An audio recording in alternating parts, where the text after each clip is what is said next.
أسوأ شعور ممكن تحس بيه هو إنك تبقى عارف إن في حاجات لو عملتها حياتك كلها هتتغير للأحسن، بس في نفس الوقت حاسس إنك مربوط متكتف مش قادر تتحرك خالص يا صاحبي. هل ده كسل ولا في حاجة أعمق من كده بكتير؟ دلوقتي لو سألتك إيه أكتر حاجة لو عملتها هتفرق معاك، أكيد جالك في بالك حاجة أو اتنين، وحاجات كتير انت فعلا تقدر تعملها، بس في حاجة جواك بتشدك ورا، بتمنعك، بتكتم على انفاسك، مش مخلياك تبدأ اي حاجة. ليه دايما بنهرب من المهم ونروح للي عارفين ان هو بيضيعنا؟ ايه سر الدوامة دي؟ هو ده اللي احنا هنجاوب عليه في الفيديو ده. فقبل ما نكمل، يا رب تدخل الجنة اللي تدوس لايك وتصلي على النبي عليه الصلاة والسلام في الكومنتات. بص يا صاحبي، اللي بيحصل جوه دماغك ده اسمه التسويف او التأجيل، موجود عندنا كلنا، بس كل واحد بيسوف بطريقته الخاصة. في اللي بيأجل المذاكرة، في اللي بيأجل الشغل، وفي اللي بيأجل الرياضة، أو حتى في ترتيب الأوضة بتاعته. وأغلبنا بيقول لنفسه أنا كسلان، مش منظم، دماغي مش رايقة خالص النهاردة. بس الحقيقة يا صاحبي الموضوع أعمق من كده بكتير. كل حاجة بتبدأ في دماغك. أول ما بتوصلك المهمة يا صاحبي، مخك بيبدأ يحلل شعورك ناحيتها. لو حاسس بالخوف أو التوتر يقولك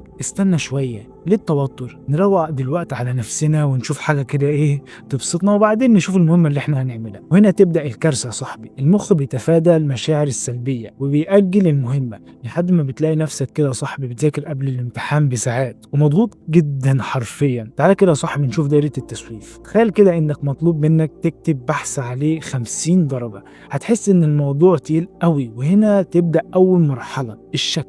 الموضوع صعب جدا ومعقد، مش هعرف ابدا دلوقتي. تدخل بعدها على القلق، تفكير زياده عن اللزوم، وبعد كده تدخل على الخوف من الفشل اللي بيرجعك تاني للشك، وترجع تلف في نفس الدايره يا صاحبي لحد ما تكتشف انك فجاه مهتم تعمل كل حاجه الا المهمه دي بالذات. وتلاقي نفسك عايز تقوم تعمل شاي، تنظف مكتبك، تتفرج على فيديوهات، اي حاجه غير انك تبدا البحث او المهمه اللي مطلوبه منك. طيب ايه الحل يا صاحبي؟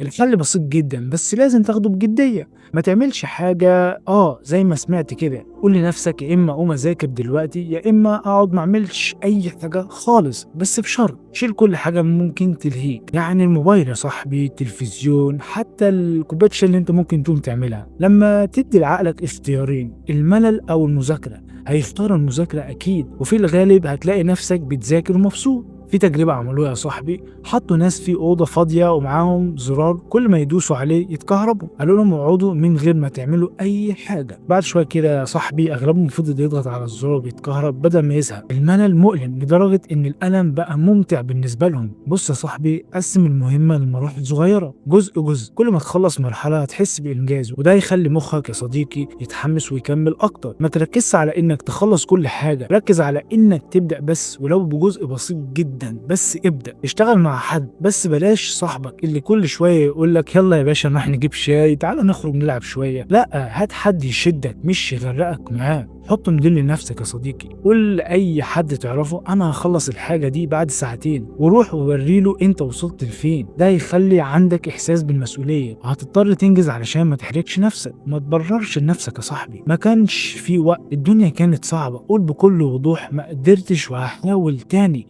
وخلي ده الدافع إنك تقوم وتكمل، مش تقعد تتحجج كده يا صاحبي. ولحد كده احنا خلصنا الفيديو بتاعنا. ما تنساش يا صاحبي تعمل لايك وشير وسبسكرايب وتصلي على النبي في الكومنتات، لان ده بصراحه بيديني تحفيز ان انا اكمل واستمر معاكم. وشكرا جدا للي سمع الفيديو لحد هنا، وسلام.